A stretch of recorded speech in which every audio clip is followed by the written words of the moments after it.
자, 이제 권리 변동이라고 되어 있잖아요. 먼저 보면 이렇게 갑이라는 사람하고 지금 을이라는 사람이 계약을 하죠. 매매라는 계약을 하죠. 그럼 이제 갑을 매도인이고 을을 매수인이라고 얘기하죠. 그래서 이제 여기서 이제 그럼 어떻게 하죠? 갑은 을한테 등기를 해줄 의무가 있고요. 그 다음에 을은 갑한테요, 대금을 지급할 의무가 있고 등기를 청구할 권리가 있겠죠. 그러면 갑이 만약에 을한테 등기를 해주면 어떻게 돼요? 갑은 소유권을 상실하고 을은요, 소유권을 취득하게 되는 것이죠.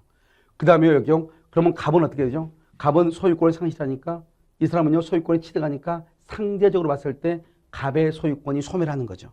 우리가 절대적으로 소멸한다 그러면 건물이 없어지는 것을 절대적이죠. 세상 누구도 권리를 취득할 수 없다. 그걸 절대적이라고 하는 것이고. 알겠죠?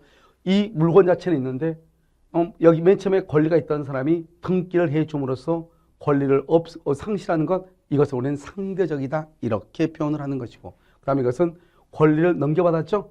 넘겨받았단 말이 무슨 말이죠? 그 갑이 가지고 있는 것을 그대로 넘겨받았다. 그것을 이전적이다. 이렇게 얘기하고 넘겨받았으니까 승계라고 얘기하는 거예요. 그것을 이전적 승계다. 이렇게 얘기하고요. 그러니까 결국은 뭐예요? 갑하고라고 계약을 해서 갑이 을한테 등기를 해줌으로써 갑의 권리는 소멸했고 을의 권리가 발생했고 그 다음에 소유권이 갑에서 누가 앞으로 바뀌었죠? 을 앞으로 바뀌었죠? 그것을 변동이 됐다. 이렇게 해야죠. 그러니까 권리가 발생, 변경, 소멸한다. 발생, 변경, 소멸, 그것을 뭐라 한다? 권리 변동이라고 얘기하는 거예요. 그것을 권리 변동이다. 아시겠죠? 그래서 이것을 소유권이죠. 권리가 변동했다. 사람이 바뀌었다. 사람, 주체가 바뀌었다. 그래서 건물은 있는데 주인이 갑에서 을로 바뀌었다 이 말이죠. 그것을 주체의 변경이다. 이렇게 얘기를 하는 거예요. 그럼 권리가 어떻게 하죠? 권리는 발생하고 변경하고 소멸하는 거잖아요. 누구한테 발생했죠? 을한테 발생하고 그 다음에 권리가 어떻게 변경했죠? 갑에서 을로.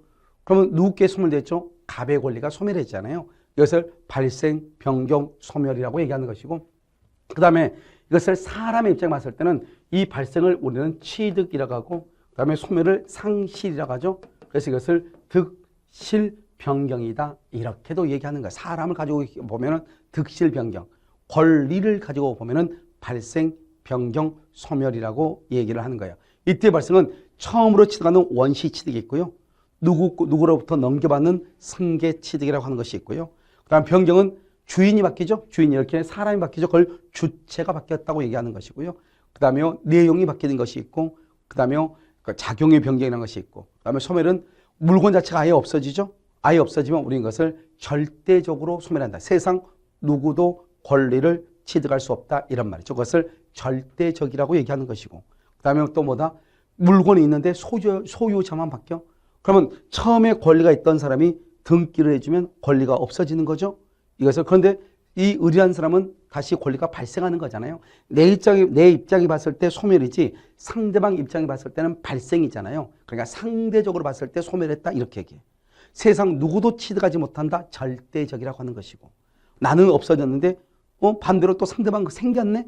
그러면 이것을 상대적이라고 얘기하죠. 그걸 상대적 소멸이라고 얘기를 하는 거예요.